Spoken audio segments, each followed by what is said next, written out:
Nou, maar misschien. Hier is uw vervangende de stand-in Olaf. Als Sverre mocht hij al warrig worden, dan is het de stand-in. Nou, hij doet het goed. En Sibbe had de sneeuwmachine. Zullen we die eens even testen, jongens? Wat is dit eigenlijk? Gewoon Kom. Ben je met de bank van? Nee, toch? Ik wil er vast in. Maakt het niks uit. Hoe veel dat? Ja, echt badskoen.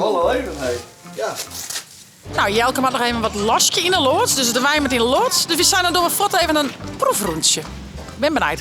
Er zit nou chauffeurs voor. Er komt al iets trekkelijker van. Maar voor de bij wel even leuk. Geef eens even een lietse test van.